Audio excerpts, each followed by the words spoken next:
बिस्मिल्लाहिर्रहमानिर्रहीम। Hello everyone students, आज का जो हमारा नेक्स्ट सेक्शन है, इससे पहले हमने सपोर्ट इन मोमेंट चैप्टर में पहले चैप्टर में यानी जो इस चैप्टर की जो पहले लेक्चर में हमने सपोर्ट जाना क्या है, मूवमेंट्स के बारे में हमने बात की। उसके बाद फिर हमने लोकोमोशंस के ऊपर बात की, मूवमेंट्स के टाइप्स के ऊपर हमने बात की। जितना ही हमारे कोर्स के अंदर दिए गए उन तमाम according to syllabus and according to chapter में जितने भी कंटेंट्स है वो हम ऑलरेडी एक्स्ट्रा कवर कर चुके हैं, जो सपोर्ट मोमेंट्स और लोकोमोशन के हवाले से। आज हमने इसी लेक्चर नंबर 2 में बात करना है ह्यूमन स्केलेटन के ऊपर, यानी इंसानी जो ढांचा है। इस चैप्टर में हमारा जो असल मौजू है वो हमने बात करना है स्केलेटन के ऊपर, कि हमारी बॉडी में कितने बोन्स हैं, कितने मसल्स है, हमारी फेस के अंदर कितने मसल्स है, हमारी रिब्स में कितने फेस में कितने बोन्स है, हमारी नेक रीजन में कितनी बोन है, हमारे क्लेविकल रीजन में कितने बोन्स है, रिब्स में कितने बोन्स है। इसी के साथ साथ एब्डोमेन वाली पोर्शन में जो है वो पेल्विक वाले हिस्से में है, लिम्स में। इन तमाम सवालात के जवाबात और हर एक जिस्म की हर वो लोकेशन जहाँ पे बोन्स मौजूद है, उन बोन्स के नाम क्या है, इन तमाम चीज़ों पर हम इस चैप्टर में वन बाय वन जो है वो बात करेंगे। अब मैंने यहाँ पे कुछ चीज़ें लिखी है। सबसे पहले मैंने स्टूडेंट्स लिखा हुआ है ह्यूमन स्केलेटन। ह्यूमन स्केलेटन की स्केलेटन का मैंने एक डेफिनेशन लिखा है। इसमें मैंने लिखा हुआ है द रिजिड बॉडी, यानी द रिजिड पार्ट्स या rigid part of body to which muscles are attach. अगर आप डायरेक्ट लिखोगे द रिजिड बॉडी तो भी ठीक है, अगर डिस्टर्बेंस फील हो रही तो आप लोग इसको लिख लो the rigid part of body. ठीक है, पार्ट ऑफ बॉडी, बॉडी तो लिखा हुआ है, ठीक। टू विच यानी जिस्म का एक ऐसा सख्त हिस्सा जिसके साथ मसल्स अटैच हो और वो जिस्म के लिए सहारा बने हुए हो, इसको हम कहते हैं स्केलेटन। स्केलेटन हमारी बॉडी का सख्त हिस्सा है जिसके साथ मसल्स अटैच हैं, और मसल्स के साथ साथ ये हमारे जिस्म को सपोर्ट भी प्रोवाइड करता है। इसलिए ऐसे बॉडी को हम कहते हैं स्केलेटन। ठीक है, यानी दो काम हो गया। एक तो ये मसल्स को अटैच कर रहा है, देखो ये डेफिनेशन को समझो, मसल्स के साथ अटैच है। दूसरा ये सहारा भी बने हुए, सपोर्ट भी दे रहे हैं। अब इसको हम कहते हैं स्केलेटन।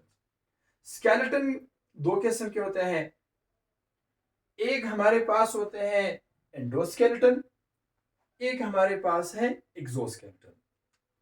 जो एंडोस्केलेटन है, एंडो का मतलब है इनसाइड, इनसाइड। स्केलेटन का मतलब है ढांचा। एक्सो का मतलब है आउटसाइड।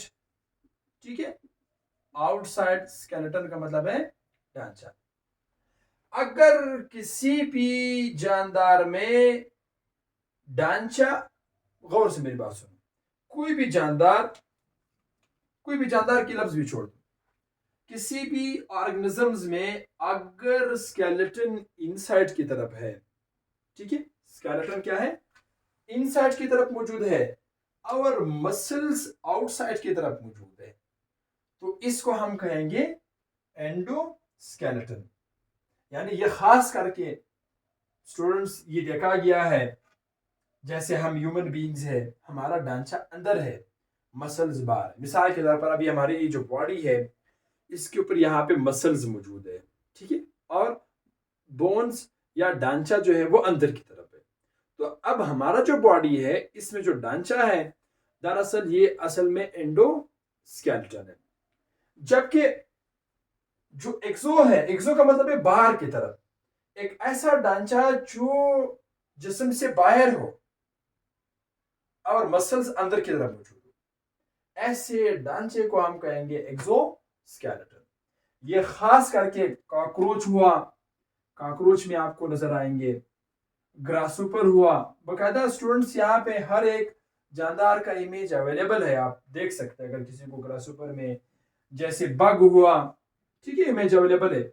बटरफ्लाई हो गया, और टर्टल जो कछुआ वगैरह है, इनके भी हमारे पास जो है जो ढांचा है वो बाहर की तरफ है। अब इसमें से एक और मैं थोड़ा सा ट्विस्ट डाल दूं स्टूडेंट्स, वो तमाम के तमाम, गौर से मेरी बात सुनो, वो तमाम के तमाम ऑर्गेनिजम्स जो एंडोस्केलेटन होते हैं, यानी जिसका ढांचा अंदर की तरफ होते हैं, याद रहे ये एनिमल्स जो है ये वार्म ब्लडेड एनिमल होते हैं। वार्म ब्लडेड एनिमल होते हैं, यानी ये वार्म ब्लडेड होते हैं। वार्म ब्लडेड सिमरात ये है कि इसके अंदर जो सर्कुलेशन मौजूद है, यानी ब्लड जो सर्कुलेशन है, वो असल में क्लोज सर्कुलेटरी सिस्टम इनमें मौजूद है। ये एमसीक्यूज भी हैं, भले इस चैप्टर के साथ इस पॉइंट का कोई ताल्लुक नहीं है, मगर आपको एग्जाम के पॉइंट ऑफ व्यू से और आपने एंटी टेस्ट के हवाले से और एक एक पॉइंट को, जो पिन पॉइंट जिसको हम कहते हैं, उस पिन पॉइंट को आपने याद रखना है दिमाग में। तो जो तमाम एनिमल जो वार्म ब्लडेड होते हैं, उसके अंदर सर्कुलेशन जो है वो क्लोज सर्कुलेटरी सिस्टम जो है वो मौजूद होते हैं, जिसका ढांचा जिस्म से बाहर की तरफ हो। अब यानी उसमें दिल मौजूद है, उन एनिमल्स में दिल के साथ साथ ब्लड वेसल्स मौजूद है, ठीक है, ब्लड वेसल्स सारे, आर्टरीज, वेन्स, कैपिलरीज, सारा पूरा एक पाथवे उसमें मौजूद है। जबकि जो एक्सोस्केलेटन होती है, याद रहे ये कोल्ड ब्लडेड एनिमल होते हैं, कोल्ड ब्लडेड एनिमल्स होते हैं या ऑर्गेनिजम्स होते हैं। हमने एक तो कोल्ड ब्लडेड एनिमल्स होते हैं। दूसरा जो बात याद रखने का है वो ये है कि इसमें जो सर्कुलेशन का प्रोसेस होता है, असल में इन एनिमल्स में ओपन सर्कुलेटरी सिस्टम मौजूद है, ठीक है, they contain open circulatory systems. अगर ओपन सर्कुलेटरी सिस्टम इसमें मौजूद है, और हमें पता है स्टूडेंट्स, आप लोग भी अच्छे से जानते हैं कि अब ऐसे एनिमल्स हमेशा हाइबरनेशन का प्रोसेस करते हैं, यानी हाइबरनेशन, जैसे कछुआ वगैरह होते हैं, जैसे कि फ्रॉग है, वो जैसे ही ठंड आते हैं, स्नेक है, वो चुप जाते हैं, जिसको हम हाइबरनेशन कहते हैं। पूरा 3-4 महीने या 5 महीने ये बिल्कुल चुप जाते हैं। फिर जैसे ही हमारे पास जो है गर्मी आती है, तब वो अपने आप को वापस विजिबल कर लेते हैं। तो उस प्रोसेस को हम कहते हैं हाइबरनेशन, HYBERNATION, जो कि हाइबरनेशन का प्रोसेस करते हैं। अब ये तो मैंने आप एक्स्ट्रा पॉइंट बता दिए। उसके बाद जो है हम आगे आते हैं, जो ह्यूमन स्केलेटन है, इसको हम दर्जा, यानी इसकी क्लासिफिकेशन जरा हम करते हैं, classification of human skeletons. Human skeleton को हम क्लासिफाई करते हैं, इसको दर्जाबंदी दो, यानी क्लासिफाई करते हैं दो पोर्शन में। एक को हम कहते हैं एक्सियल स्केलेटन्स, एक को हम कहते हैं स्टूडेंट्स एपेंडिकुलर स्केलेटन्स। ये इसको हमने दो हिस्सों में डिवाइड कर दिया। अच्छा, एक्सियल स्केलेटन कहते हैं वो बोन्स जो बिल्कुल medium line of the body में मौजूद हो। क्या मतलब हुआ? Medium line of the body से मुराद ये हमारा स्कल हुआ, रिब्स हुआ, स्टर्नम हुआ, ठीक है, स्टर्नम पोर्शन हुआ। स्टर्नम के साथ साथ हमारे पास जो है वर्टिब्रल कॉलम हुआ, ठीक है।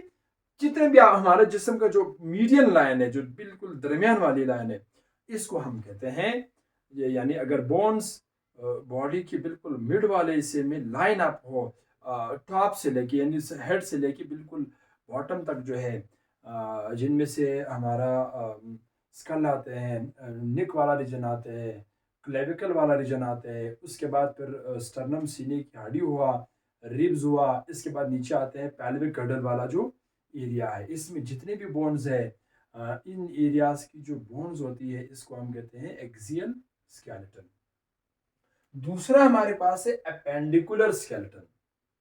स्टूडेंट, जो एपेंडिकुलर स्केलेटन है वो बोन्स जो बिल्कुल मीडियल लाइन के साइड पर मौजूद हो। यानी मिसाल के तौर पर, अगर ये मीडियन लाइन है ना, जैसे हमारे पास स्कल हुआ, नेक रीजन हुआ, क्लेविकल कॉलर बोन वगैरह के साथ साथ स्टर्नम वगैरह सब। अब साइड पर क्या है, यानी बाजू हमारे हैं, ये बाजू हुआ, दूसरा ये बाजू हुआ, और हमारी टांगे हुए। ठीक है, अब इन एरियाज की जो बोन्स है, इन बोन्स को हम कहते हैं अपेंडिकुलर स्केलेटन्स। याद रहे, इस अपेंडिकुलर स्केलेटन के अंदर जो है खास करके दो एरिया हमने मेंशन करनी है। एक हमारे पास है गर्डल, एक हमारे पास है लिम्स। ये दो हिस्से इसमें है। अब मैंने आगे से एक सवाल लिखा हुआ है कि इंसानी जिस्म में टोटल कितने बोन्स मौजूद है। ठीक है, तो मैं आपको बताता चलूं, इंसानी जिस्म में टोटल 206 बोन्स मौजूद है। ठीक है, 206 बोन्स इसमें मौजूद है। अब इन 206 बोन्स में स्टूडेंट्स याद रखे दिमाग में ये बात, आप लोगों के दिमाग में ये बात आप लोग याद रखें, उन इनमें से 80 बोन जो है, यानी 80 बोन्स जो है वो बिल्कुल मौजूद है। यानी जो 80 बोन है वो हमारी एक्सियल पोर्शन से है, यानी एक्सियल स्केलेटन से ही मौजूद है। ये जो एक्सियल स्केलेटन से ही, यानी अगर 206 है तो उनमें से 80 बोन जो है वो इस एक्सियल का है। ठीक है, जबकि दूसरा हमारे पास जो है इसके बाद जो है गालिबन 126 तक जो हमारे पास बोन है, वो बोन जो है वो अपेंडिकुलर स्केलेटन से ही मौजूद है, यानी अपेंडिकुलर स्केलेटन वाली एरिया से ही हमारे पास मौजूद है। ठीक है, तो ये हमारे पास जो है यहां पर जो है खास करके मौजूद है। अब अगला सवाल, मैंने तो सिर्फ सवाल में मेंशन नहीं किया हुआ है, total muscles in human body. तो ये आप लोग जनरल नॉलेज के लिए याद रखें, हमारी बॉडी में तकरीबन 600 मसल्स मौजूद है। ठीक है, 600 जो है वो मसल जो है वो हमारे पास मौजूद। तो ये आज का हमारा लेक्चर है।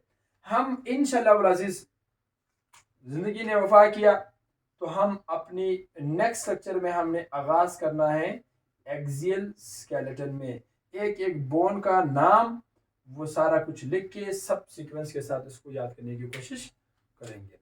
आप सब कमांडो से एक बार फिर मैं लास्ट में जाते हुए कहूँगा कि आप लोग लाजमी लाजमी बायोलॉजिकल स्टार चैनल को, चूँकि मैंने मेरे चैम्पियंस जितने भी है यूट्यूब पे उनके लिए बनाया है, तो आपसे मुझे ये होप ही है कि आप खुद भी लेक्चर्स वॉच करोगे और साथ में अपनी फ्रेंड्स के साथ भी इसको आप शेयर करें और वॉच करें और हर लेक्चर को सीक्वेंस वाइज फॉलो करें।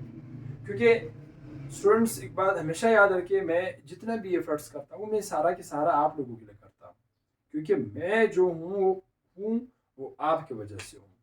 तो मेरा ये जो भरम है, जो मेरा जो होप है, जो एक्सपेक्टेशंस है आपसे, वो आप ना तोड़िए। ठीक है, खुश रहें और अपनी स्टडी को ऐसे ही मेंटेन रखें। ये जहाँ अब आज आप एनर्जी आप वेस्ट कर रहे हैं इस पे, मगर ये एनर्जी आपको मिलेगा वापस, क्योंकि हमने लॉ ऑफ एनर्जी पढ़ा है। लॉ ऑफ थर्मोडायनेमिक्स की एनर्जी आप कभी ना वेस्ट होती है ना कभी आप पैदा कर सकते, वो अपने आप को चेंज करता है दूसरे शेप में। तो इंशाल्लाह जो एनर्जी आप लगा रहे हैं, इंशाल्लाह इसका यानी ये आपको किसी और शेप में वापस आपको मिलेगा। पढ़ते रहें और अपना ख्याल रखिए। All the best my commandos.